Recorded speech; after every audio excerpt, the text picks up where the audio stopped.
부산의 한 여관에서 홀로 추석을 보낸 70 나이의 할머니 이야기가 큰 화제를 모으고 있습니다. 평생을 아들을 위해 희생하며 살아온 한분남 할머니가 집을 팔아 전세금까지 마련해줬지만 결국 짐이 되었다며 집에서 쫓겨나게 되었다고 합니다. 하지만 이 할머니의 선택은 많은 사람들의 예상을 뒤엎는 놀라운 반전을 가져왔습니다. 단순한 가족 갈등을 넘어서 우리 사회의 부모와 자식 관계에 대한 깊은 성찰을 던져주는 이야기라고 합니다. 과연 무슨 일이 있었던 걸까요? 지금부터 여러분께 그 특별한 이야기를 전해드리겠습니다. 여기서 잠깐 더 많은 이야기와 재미있는 콘텐츠를 놓치지 않으시려면 지금 바로 구독과 알림 설정을 해주세요. 여러분의 관심이 저희 채널에게 큰 힘이 됩니다. 70 나이의 한분남은 새벽 5시면 어김없이 눈을 뜨곤 했습니다. 오늘도 마찬가지였죠. 하지만 오늘은 달랐어요. 평소처럼 아들 부부를 위해 아침을 준비하려던 그녀의 발걸음이 멈췄습니다. 며느리 수진의 차가운 시선이 벽을 사이에 두고도 느껴지는 듯 했거든요. 어머니, 저희 얘기 좀 해야 할 것 같아요. 전날 밤 수진이 건넨 말이 아직도 귓가에 맴돌고 있었습니다. 그 말투에는 더 이상 예의나 존경 따위는 찾아볼 수 없었죠. 분남은 한숨을 내쉬며 거실로 나갔습니다. 28평 아파트는 생각보다 좁았어요. 3명이 살기에는 말이죠. 거실 소파에는 이미 아들 현우와 며느리 수진이 앉아 있었습니다. 30대 후반의 현우는 어머니와 눈을 마주치지 못했고 30대 중반의 수진은 단호한 표정을 지었습니다. 앉으세요, 어머니. 수진이 말했습니다. 저희가 할 말이 있어요. 분남은 천천히 소파 맞은편에 앉았습니다. 마음 한구석이 불안했지만 설마 하는 마음도 있었죠. 아들 부부가 무슨 말을 하려는 걸까요? 어머니, 저희가 이 얘기를 꺼내기가 정말 어려워요. 현우가 입을 열었습니다. 하지만 더 이상 미룰 수가 없을 것 같아서요. 무슨 얘기인데? 분남이 물었습니다. 수진이 현우의 말을 이어받았습니다. 어머니, 솔직히 말씀드릴게요. 저희가 결혼하고 아이를 가지려고 하는데 지금 상황으로는 어려워요. 이 집이 너무 좁거든요. 분남은 어리둥절했습니다. 그럼 더 큰 집으로 이사하면 되는 거 아니야? 그게 문제예요. 수진의 목소리가 조금 높아졌습니다. 저희가 더 큰 집으로 이사하려면 전세금이 더 필요한데 어머니까지 모시고 가기에는 부담이 너무 커요. 분남은 가슴이 철렁했습니다. 이 말이 무슨 뜻인지 점점 명확해지고 있었거든요. 현우가 어머니의 표정을 보며 말을 이었습니다. 어머니, 저희가 생각해봤는데요. 어머니 혼자 사실 수 있는 곳을 구해드리는 게 어떨까 해서요. 혼자 살라고? 분남의 목소리가 떨렸습니다. 그게 아니라 현우가 당황하며 말했습니다. 임시로 잠깐만요. 저희가 자리 잡으면 다시 모시고 살 거예요. 수진이 차갑게 덧붙였습니다. 어머니도 이해해 주실 거라고 생각해요. 젊은 부부가 새로운 가정을 꾸려나가는 건 당연한 거잖아요. 분남은 할 말을 잃었습니다. 이 모든 게 현실이라는 사실이 믿기지 않았어요. 5년 전 남편이 세상을 떠나고 혼자가 된 그녀에게 현우가 했던 말이 떠올랐습니다. 어머니, 저희랑 같이 사세요. 어머니 혼자 두고 볼 수 없어요. 그때 분남은 어떻게 했을까요? 자신이 평생 살던 집을 팔았습니다. 30평 아파트였는데 당시 시세로 3억 원 정도 했죠. 그 돈으로 현우 부부의 전세금을 마련해줬어요. 28평 아파트 전세금이 3억 5천만 원이었거든요. 나머지 5천만 원은 현우 부부가 마련했고요. 현우야. 분남이 떨리는 목소리로 말했습니다.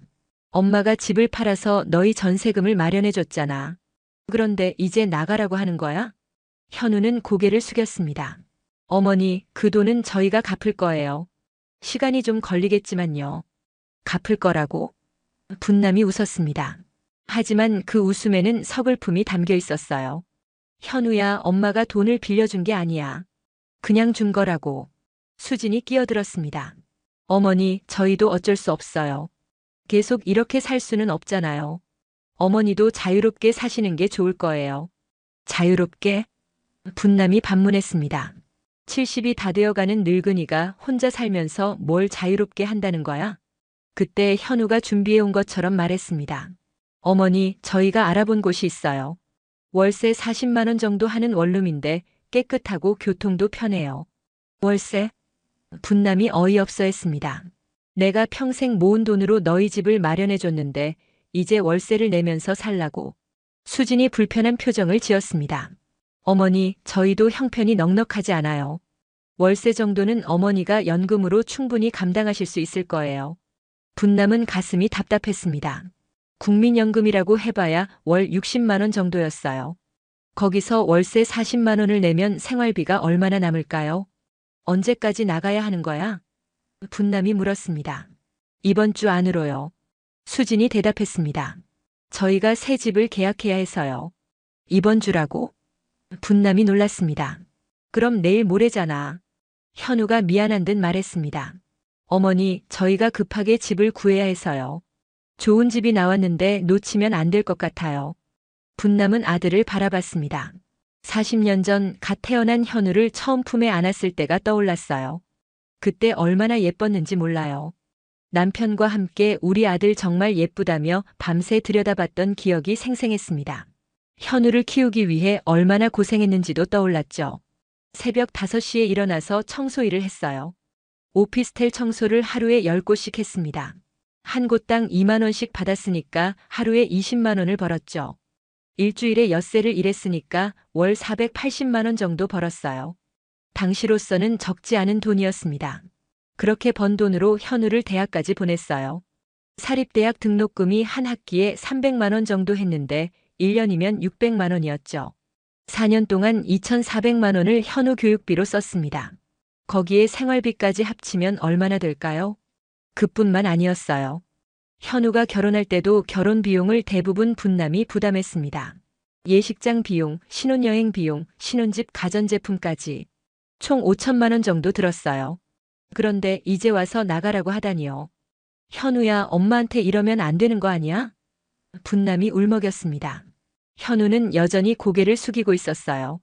어머니, 저희도 어쩔 수 없어요. 결혼한 사람이 부모님과 계속 살 수는 없잖아요. 그럼 처음부터 왜 같이 살자고 했어? 분남이 목소리를 높였습니다.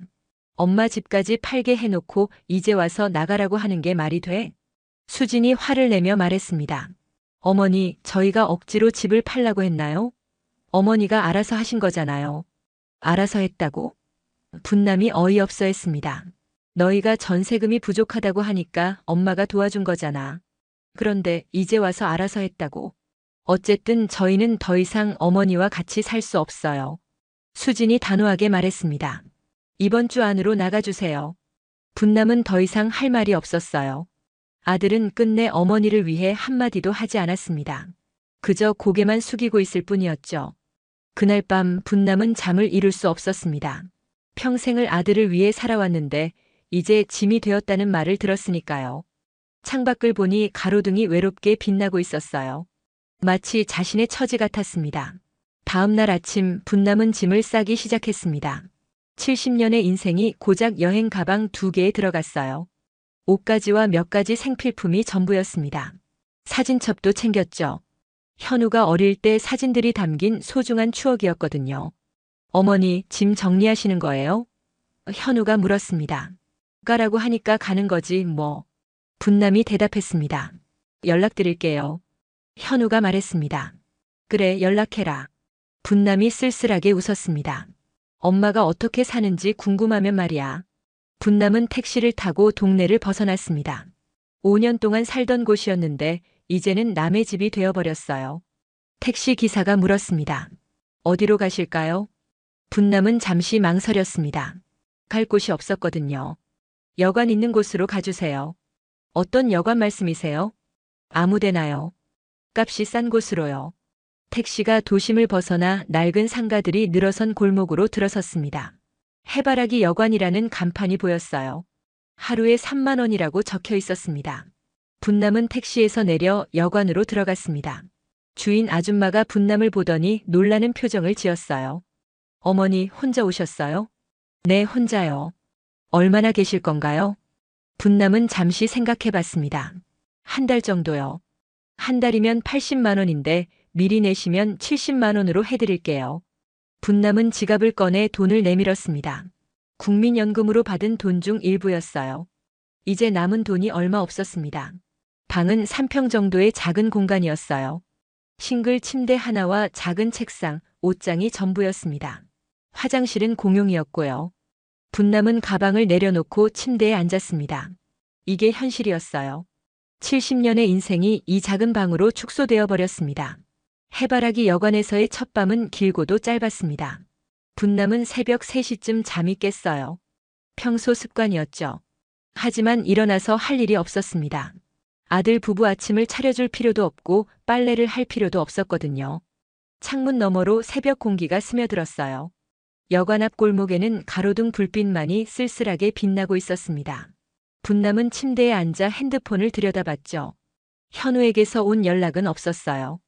연락하겠다더니 분남은 쓴웃음을 지었습니다. 아들이 연락할 거라고 기대했던 자신이 바보 같았어요. 일주일이 지났습니다. 분남은 하루 종일 여관 방에서 지냈어요. 가끔 근처 슈퍼에 가서 라면이나 김밥을 사 먹는 게 전부였습니다. 하루에 10,000원 정도 쓰니까 한 달이면 30만 원 정도 들었죠. 여관비까지 합치면 월 100만 원이 넘었어요. 국민연금 60만 원으로는 턱없이 부족했습니다. 이러다가 돈 떨어지면 어떻게 하지? 분남은 불안했어요. 저축해둔 돈이 있긴 했지만 그것도 얼마 남지 않았거든요. 평생 모은 돈을 집을 팔 때 대부분 현우에게 줬으니까요. 2주째 되던 날 분남은 결심했습니다. 현우에게 연락해보기로 한 거죠. 여보세요? 현우의 목소리가 들렸습니다. 하지만 뭔가 귀찮아하는 투였어요. 현우야, 엄마야. 아, 어머니. 안녕하세요. 어색한 침묵이 흘렀습니다. 어머니, 어떻게 지내세요? 그냥 지내고 있어. 현우야, 엄마가 물어볼 게 있는데. 뭐예요? 언제쯤 다시 모셔갈 생각이야? 또 다른 침묵이 흘렀습니다. 현우가 망설이는 게 느껴졌어요. 어머니, 그게 아직은 좀 어려울 것 같아요. 어려우면 언제쯤 가능해? 글쎄요. 저희가 좀 더 큰 집으로 이사해야 하는데 그게 쉽지 않네요. 분남은 가슴이 답답했습니다. 현우야, 엄마 돈 떨어져 가고 있어. 어머니, 조금만 더 기다려주세요. 제가 방법을 찾아볼게요. 언제까지? 한두 달 정도요? 한두 달이라니요. 그때까지 분남이 버틸 수 있을까요? 알겠어. 그럼 연락 기다릴게. 네, 어머니. 몸 조심하세요. 통화가 끝났습니다. 분남은 핸드폰을 내려놓고 한숨을 쉬었어요. 한두 달이라고 했지만 정말 연락이 올지 확신할 수 없었습니다. 그렇게 한 달이 더 지났어요. 어느새 추석이 다가왔습니다. 분남은 달력을 보며 한숨을 쉬었어요. 작년 추석에는 현우 부부와 함께 차례를 지냈는데 올해는 홀로 보내게 되었습니다. 추석 당일 분남은 일찍 일어났어요. 습관적으로 차례 준비를 하려다가 멈췄습니다. 여기서 무슨 차례를 지내겠어요? 오전 10시쯤 핸드폰이 울렸습니다. 현우에게서 온 문자였어요. 어머니, 추석 잘 보내세요. 저희는 처가에 갔습니다. 처가에 갔다고요. 분남은 쓴웃음을 지었습니다. 작년까지만 해도 현우 부부는 추석 당일에는 시댁에, 다음 날에는 처가에 가곤 했거든요. 그런데 올해는 처가만 간다는 말이에요. 분남은 핸드폰을 내려놓고 창밖을 내다봤습니다. 여관 앞 골목에는 사람들이 분주하게 오가고 있었어요. 모두 가족들을 만나러 가는 길일 테죠. 오후 2시쯤 복도에서 소음이 들렸습니다. 누군가 짐을 끌고 오는 소리였어요. 잠시 후 옆방 문이 열리는 소리가 들렸습니다. 저녁 무렵 분남은 라면을 끓여 먹으려고 복도에 있는 간이 부엌으로 나갔어요. 그때 옆방에서 한 할머니가 나왔습니다. 70대 초반으로 보이는 분이었죠. 어머니, 안녕하세요. 할머니가 먼저 인사했습니다. 아, 네. 안녕하세요. 저도 라면 끓이려고 나왔는데 같이 드실래요? 분남은 잠시 망설였어요. 낯선 사람과 함께 밥을 먹는 게 어색했거든요. 하지만 한 달 넘게 혼자 지내다 보니 누군가와 대화하고 싶었습니다. 그럼 고맙겠네요. 두 할머니는 간이 부엌에서 라면을 끓였어요. 옆방 할머니 이름은 김순자였습니다. 어머니는 어쩌다 여기까지 오게 되셨어요? 순자가 물었습니다. 분남은 잠시 망설였어요. 자신의 처지를 남에게 말하기가 부끄러웠거든요. 그냥 사정이 있어서요. 저도 비슷해요. 순자가 쓴웃음을 지었습니다. 자식들이 부담스러워 하더라고요. 분남은 순자를 다시 봤어요. 혹시 자신과 비슷한 처지일까요? 자식분들이 몇 명 계세요? 아들 둘, 딸 하나요. 어머니는요? 아들 하나요. 아들 하나면 외로우셨겠어요. 분남은 고개를 끄덕였습니다. 그래서 더 애지중지 키웠는데. 그런데 이제 짐이 됐다고 하죠? 순자의 말에 분남은 깜짝 놀랐어요. 마치 자신의 마음을 읽은 것 같았거든요. 어머니도 그런 말 들으셨어요? 직접적으로 말하지는 않았지만 눈치로 알 수 있죠. 며느리가 보는 눈이 예전 같지 않더라고요. 두 할머니는 라면을 먹으며 서로의 사연을 나눴습니다. 순자는 분남보다 조금 나은 편이었어요. 자식들이 직접 나가라고 하지는 않았거든요. 다만 더 이상 환영받지 못한다는 걸 느꼈다고 했습니다. 저는 먼저 나왔어요. 순자가 말했습니다. 자식들한테 부담 주기 싫어서요. 현명하신 것 같아요. 분남이 대답했습니다. 현명하긴요. 그냥 자존심 때문이에요. 두 할머니 모두 비슷한 마음이었어요. 자식들에게 버림받았다는 서러움과 동시에 자존심도 상했던 거죠. 어머니, 돈은 어떻게 마련하세요? 분남이 조심스럽게 물었습니다. 저축해둔 게 좀 있어요. 그리고 시간제로 일도 하고 있고요. 일을 하세요? 네, 마트에서 계산 업무 도와드리는 일이에요. 하루에 4시간씩 일하면 월 50만 원 정도 받아요. 분남은 부러웠어요. 자신도 일을 할 수 있다면 좋겠지만 특별한 기술이 없었거든요. 어머니도 일해보시는 게 어때요?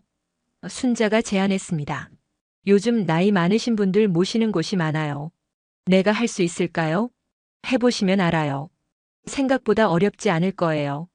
그날 밤 분남은 오랜만에 깊이 잠들었습니다. 한 달 넘게 혼자 지내면서 처음으로 누군가와 진솔한 대화를 나눴거든요. 같은 처지의 사람이 있다는 것만으로도 위안이 되었어요. 다음 날부터 분남과 순자는 자주 함께 시간을 보냈습니다. 같이 밥도 먹고 근처 공원에 산책도 나가고요. 순자는 분남에게 여러 가지 조언을 해줬어요. 어머니, 자식들 눈치 보지 마세요. 우리도 우리 인생이 있어요. 쉽게 말하지만 막상 그러기가 어려워요. 저도 처음에는 그랬어요. 그런데 여기서 지내면서 생각이 바뀌었어요. 우리가 왜 자식들한테 죄인처럼 살아야 하나 싶더라고요. 순자의 말이 분남의 마음에 와 닿았습니다. 그동안 분남은 자신이 자식에게 부담이 되는 존재라고 생각했어요. 하지만 정말 그럴까요? 어머니, 자식 키우느라 얼마나 고생하셨어요? 순자가 물었습니다. 말도 마요. 남편이 일찍 세상을 떠나서 혼자 키웠는데 정말 힘들었어요. 그런데 이제 와서 짐이라고 하다니 말이 안 되죠. 분남은 고개를 끄덕였습니다. 순자의 말이 맞았어요. 자신이 현우를 위해 희생한 것들을 생각해보면 지금 이런 대우를 받을 이유가 없었습니다. 순자 씨, 나도 뭔가 해야겠어요. 뭘 하실 건데요? 잘은 모르겠지만 현우한테 당당하게 말할 수 있는 뭔가를 찾아야겠어요. 순자가 미소를 지었습니다. 그 마음이면 반은 성공한 거예요. 분남은 그날부터 달라졌습니다. 더 이상 현우의 연락만 기다리지 않기로 한 거죠. 자신만의 방법을 찾기로 했어요. 일주일 후 분남은 결단을 내렸습니다. 순자와 함께 주민센터에 갔어요. 혹시 법적으로 도움을 받을 수 있는 방법이 있는지 알아보기 위해서였습니다. 주민센터 상담사는 친절하게 설명해줬어요. 어머니, 부양의무자 소송이라는 게 있어요. 자식이 부모를 부양할 의무를 다하지 않을 때 법적 조치를 취할 수 있습니다. 소송이라니. 분남은 망설였어요. 어머니께서 자식 교육과 결혼 비용 등을 지원하셨다면 그것도 증거가 될 수 있어요. 또한 어머니 재산으로 전세금을 마련해 주신 것도 중요한 자료가 되고요. 상담사는 계속 설명했습니다. 최근에 이런 사례가 늘고 있어요. 부모가 자식을 위해 희생했는데 나중에 부담스러워한다며 내쫓는 경우 말이에요. 분남은 가슴이 두근거렸습니다. 정말 법적 조치를 취할 수 있다는 말이었거든요. 비용은 얼마나 들까요? 법원에 내는 수수료는 10만 원 정도이고 변호사를 선임하시려면 별도 비용이 들어요. 하지만 법률구조공단에서 무료 변호사를 연결해 드릴 수도 있어요. 분남은 순자와 함께 주민센터를 나섰어요. 마음이 복잡했습니다. 자식을 상대로 소송을 한다는 게 쉬운 일은 아니었거든요. 어머니, 어떻게 하실 거예요? 순자가 물었습니다. 분남은 잠시 생각했어요. 그리고 결심에 찬 목소리로 말했습니다. 해야겠어요. 더 이상 이렇게 살 수는 없어요. 그날 밤 분남은 현우에게 마지막 연락을 시도했습니다. 현우야, 엄마야. 어머니, 무슨 일이세요?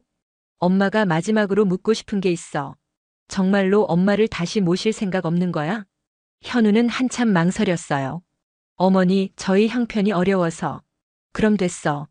분남이 단호하게 말했습니다. 현우야, 엄마가 할 말이 있어. 곧 법원에서 만나게 될 거야. 예? 무슨 말씀이세요? 부양 의무 이행 소송을 낼 거야. 엄마가 너한테 해준 것들을 다 계산해서 말이야. 현우의 목소리가 당황스러워졌어요. 어머니, 그게 무슨. 현우야, 엄마도 참을 만큼 참았어. 이제는 당당하게 내 권리를 찾을 거야. 통화를 끊고 나서 분남은 홀가분했습니다. 더 이상 애원하거나 눈치 보지 않기로 한 거죠. 분남이 소송을 결심한 후 일주일이 지났습니다. 법률구조공단에서 연결해준 변호사를 만나러 가는 길이었어요. 순자가 함께 동행해줬습니다. 어머니, 긴장되세요? 순자가 물었습니다. 조금이요. 그런데 후회는 안 해요. 법률구조공단 사무실은 시청 근처에 있었어요. 깔끔한 건물 3층에 위치했습니다. 분남은 접수처에서 예약 확인을 받고 상담실로 들어갔어요. 담당 변호사는 40대 초반의 여성이었습니다. 이름은 박미영 변호사였어요. 어머니, 안녕하세요. 박미영 변호사입니다. 안녕하세요. 한분남이에요. 박 변호사는 분남을 의자에 앉히고 차근차근 설명하기 시작했습니다. 어머니, 우선 부양 의무 소송에 대해 말씀드릴게요. 민법에 따르면 직계혈족은 서로 부양할 의무가 있어요. 분남은 고개를 끄덕였습니다. 어머니 경우에는 단순한 부양 의무 문제가 아니라 부당이득 반환 청구도 가능할 것 같아요. 부당이득 반환 청구요? 네. 어머니께서 아드님을 위해 지출하신 비용들을 돌려받는 거예요. 교육비, 결혼비용, 전세금 지원 등이 해당됩니다. 박 변호사는 노트북을 켜고 계산기를 꺼냈어요. 구체적으로 어떤 비용들을 지출하셨는지 말씀해 주세요. 분남은 차근차근 설명했습니다. 현우의 대학교 등록금 4년치 2,400만 원, 생활비 지원 월 50만 원씩 4년간 2,400만 원, 결혼비용 5천만 원, 전세금 지원을 위한 집 매각 대금 3억 원. 전체 합계가 7억 2,800만 원 정도네요. 박 변호사가 말했습니다. 분남은 깜짝 놀랐어요. 그렇게 큰 금액인 줄 몰랐거든요. 물론 이 모든 금액을 다 돌려받을 수 있는 건 아니에요. 하지만 상당 부분은 인정받을 수 있을 겁니다.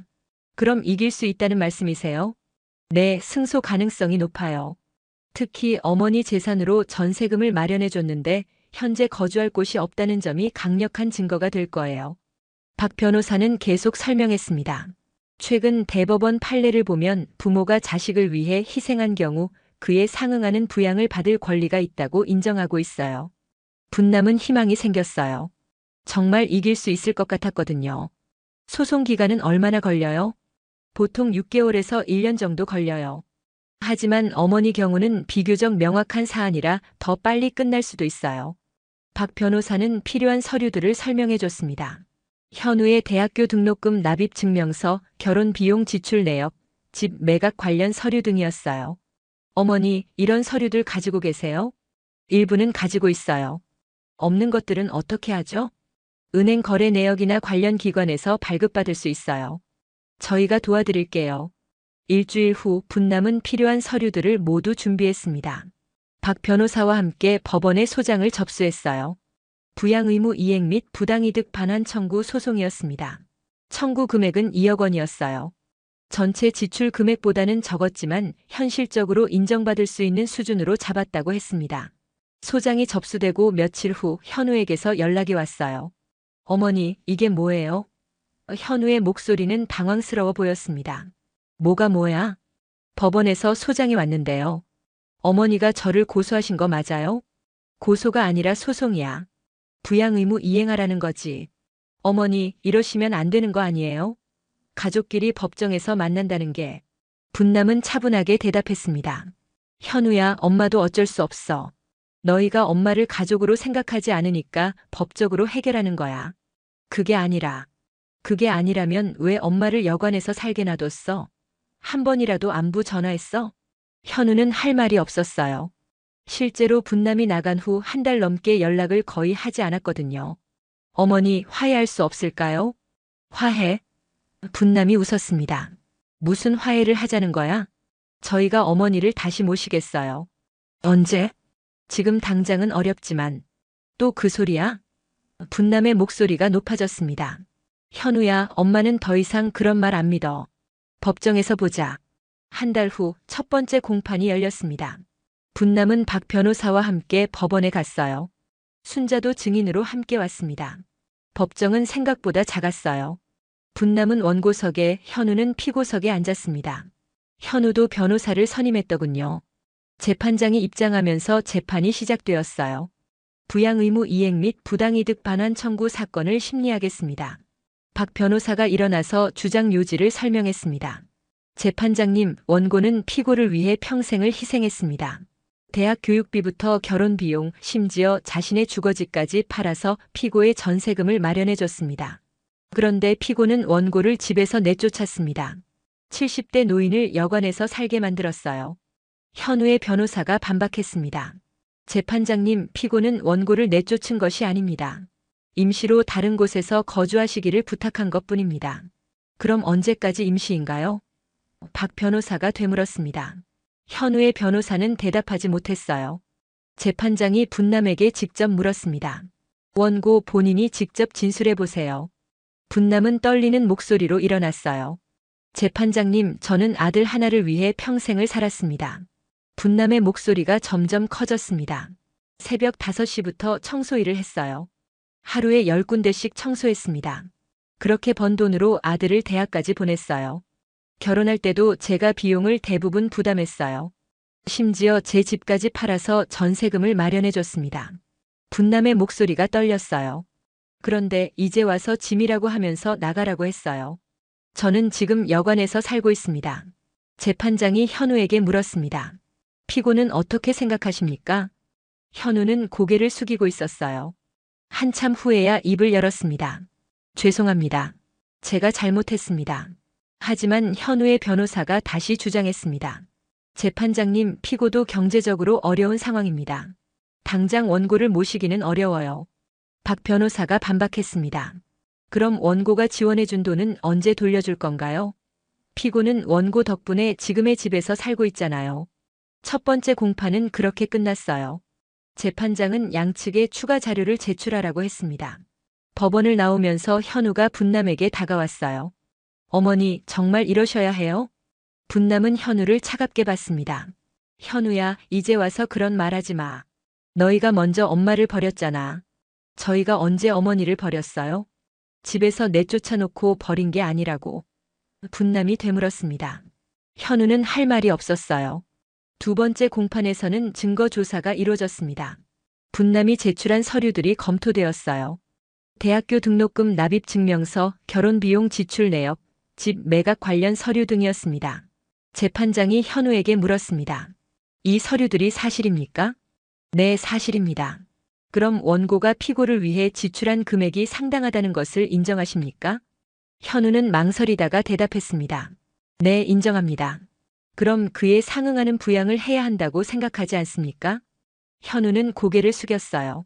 박 변호사가 추가 주장을 했습니다. 재판장님, 최근 대법원 판례를 보면 부모의 희생에 상응하는 부양을 하지 않을 경우 부당이득으로 인정하고 있습니다. 특히 부모가 자신의 재산을 처분해서 자식을 도와줬는데 나중에 부양을 거부하는 경우 더욱 그렇습니다. 재판장이 고개를 끄덕였어요. 세 번째 공판에서 순자가 증인으로 나왔습니다. 증인은 원고와 어떤 관계입니까? 같은 여관에서 생활하고 있습니다. 원고의 생활 상황을 직접 봤습니까? 네, 봤습니다. 정말 어렵게 사시고 있어요. 순자는 분남의 상황을 자세히 증언했습니다. 작은 여관 방에서 라면으로 끼니를 때우는 모습, 돈이 떨어져가는 걱정을 하는 모습 등을 말했어요. 재판장이 물었습니다. 원고가 자식에 대한 원망을 표현한 적이 있습니까? 원망보다는 서러워하시더라고요.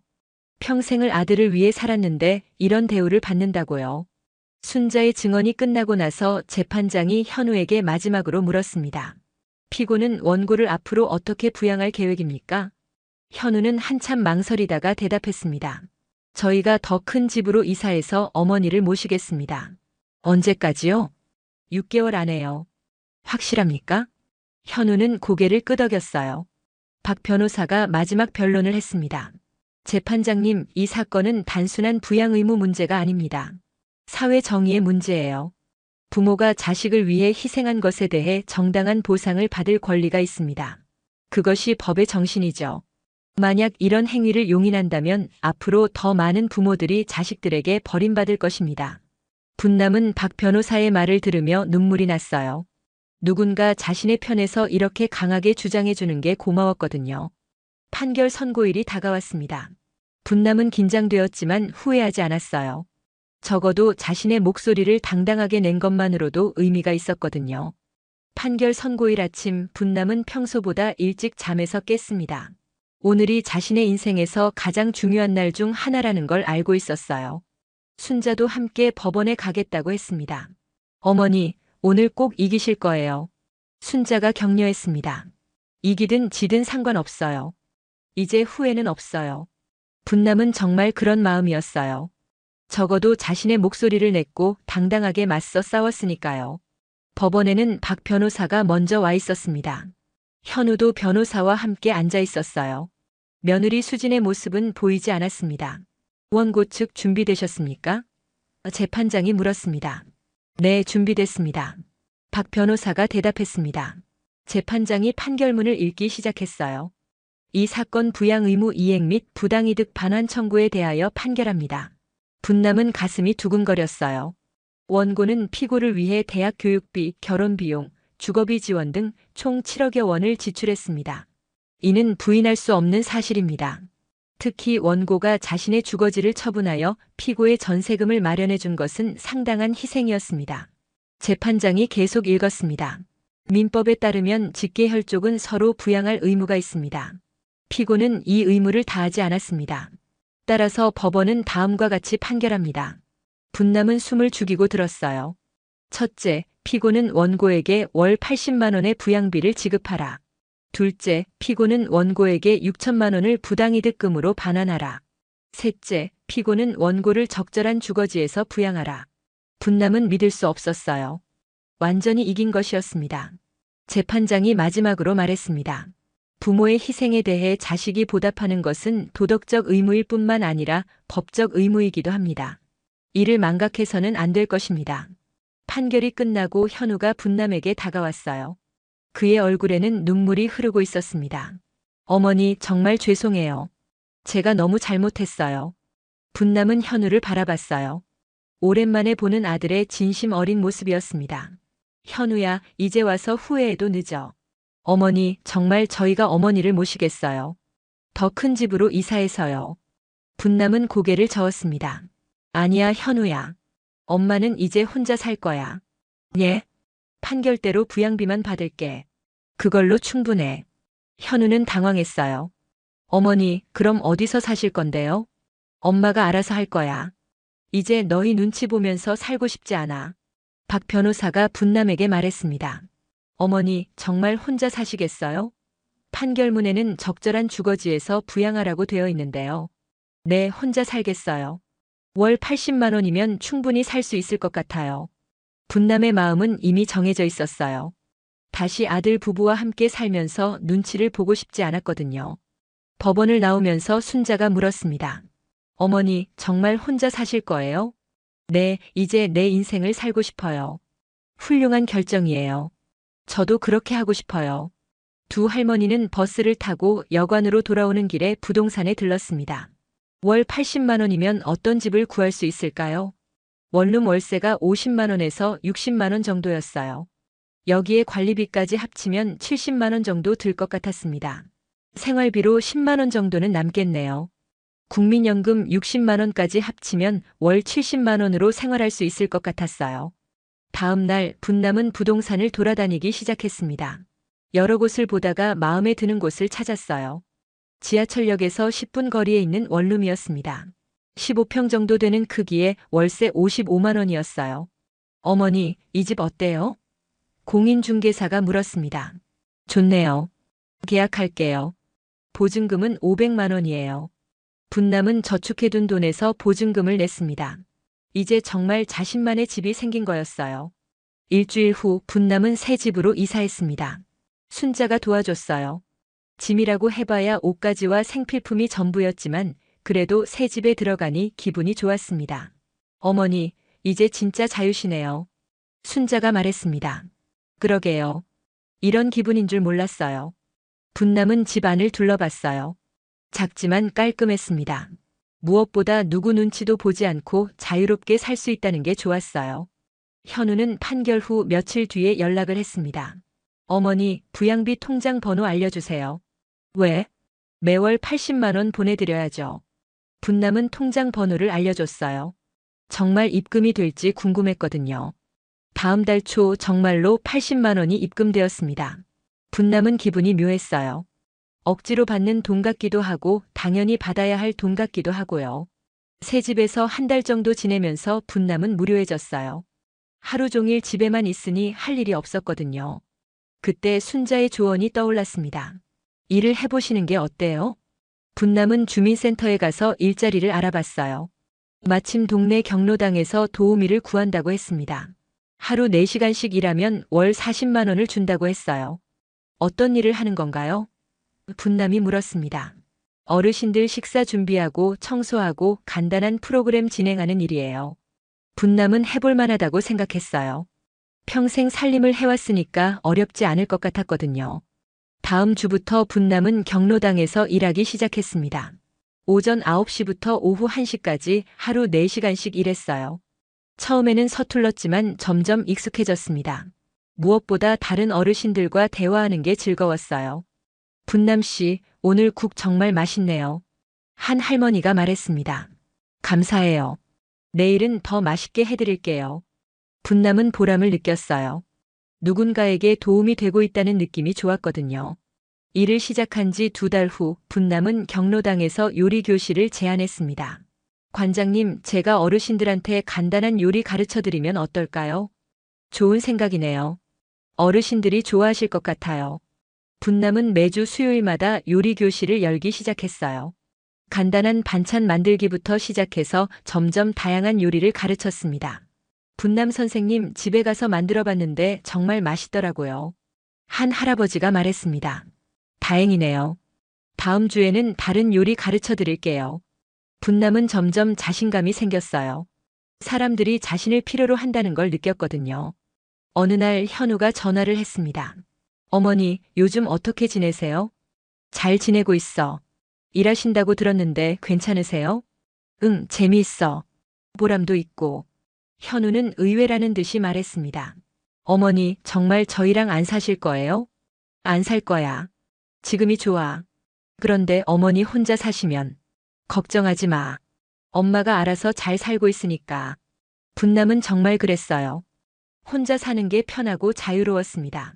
요리 교실이 인기를 끌면서 다른 경로당에서도 요청이 들어왔어요. 분남은 일주일에 3곳의 경로당을 다니게 되었습니다. 수입도 월 120만 원으로 늘었어요. 현우가 보내주는 부양비 80만 원과 합치면 월 200만 원이었어요. 혼자 살기에는 충분한 돈이었습니다. 어느 날 분남은 큰 결심을 했어요. 현우가 보내주는 부양비를 받지 않기로 한 거였습니다. 현우야, 엄마야. 네, 어머니. 다음 달부터 부양비 안 보내도 돼. 예? 왜요? 엄마가 이제 충분히 벌어서 살 수 있어. 너희도 힘들 텐데 괜찮아. 현우는 놀란 듯이 말했습니다. 어머니, 법원에서 주라고 했는데. 법원에서 주라고 했지만 엄마가 받지 않겠다는 거야. 정말 괜찮으세요? 응, 괜찮아. 이제 엄마도 당당하게 살 수 있으니까. 분남은 정말 그런 마음이었어요. 억지로 받는 돈보다는 자신이 번 돈으로 사는 게 더 당당했거든요. 현우는 한참 침묵하다가 말했습니다. 어머니, 정말 죄송해요. 제가 어머니한테 너무 못했어요. 이제 와서 그런 말 하지 마. 다 지난 일이야. 어머니, 가끔 뵈러 가도 될까요? 분남은 잠시 생각했어요. 그래, 가끔은 와도 좋아. 하지만 부담스럽게 하지는 마. 네, 알겠어요. 1년이 지났습니다. 분남은 이제 동네에서 유명한 요리 선생님이 되었어요. 경로당뿐만 아니라 주민센터에서도 요리 교실을 열게 되었습니다. 분남 선생님, 다음 주에 김치 담그는 법 가르쳐 주세요. 한 아주머니가 부탁했습니다. 그럼요. 김치 담그기는 제가 잘하는 거예요. 분남은 웃으며 대답했어요. 이제 사람들이 자신을 선생님이라고 불러주는 게 기분 좋았습니다. 현우는 약속대로 한 달에 한 번씩 안부를 물어왔어요. 처음에는 어색했지만 점점 자연스러워졌습니다. 어머니, 요즘 정말 바쁘시다고 들었어요. 응, 할 일이 많아져서 좋아. 어머니가 그렇게 활기차신 모습 처음 봐요. 분남은 웃었어요. 엄마도 이런 내 모습은 처음이야. 어느 날 분남은 순자를 만났습니다. 순자도 분남처럼 독립해서 살고 있었어요. 어머니, 요즘 정말 행복해 보여요. 순자가 말했습니다. 순자 씨도 그래요. 우리가 이렇게 사는 게 맞는 것 같아요. 그러게요. 자식들 눈치 보며 사는 것보다 훨씬 좋아요. 두 할머니는 함께 커피를 마시며 이야기를 나눴어요. 예전 여관에서 만났을 때와는 완전히 다른 모습이었습니다. 순자 씨, 우리 잘했죠? 네, 정말 잘했어요. 용기 내길 잘했어요. 분남은 고개를 끄덕였어요. 정말 용기를 낸 게 잘한 일이었습니다. 그날 밤 분남은 창문으로 보이는 야경을 바라봤어요. 작은 집이지만 자신만의 공간이 있다는 게 행복했습니다. 핸드폰에 현우에게서 온 문자가 있었어요. 어머니, 오늘도 수고하셨어요. 건강하세요. 분남은 미소를 지으며 답장을 보냈습니다. 너도 건강해라. 엄마는 잘 지내고 있으니까 걱정하지 마. 그리고 혼잣말로 중얼거렸어요. 이제야 진짜 내 인생을 사는구나. 70 넘어서 찾은 자유였지만 분남에게는 그 어떤 것보다 소중했습니다. 더 이상 누구의 짐이 아닌 당당한 한 분남으로 살아가는 매일이었거든요. 창밖으로 새벽이 밝아오고 있었습니다. 분남은 일어나서 경로당에 갈 준비를 했어요. 오늘도 사람들이 자신을 기다리고 있을 테니까요. 그 생각만으로도 가슴이 설렜습니다. 이제 분남의 새로운 인생이 시작된 것이었어요.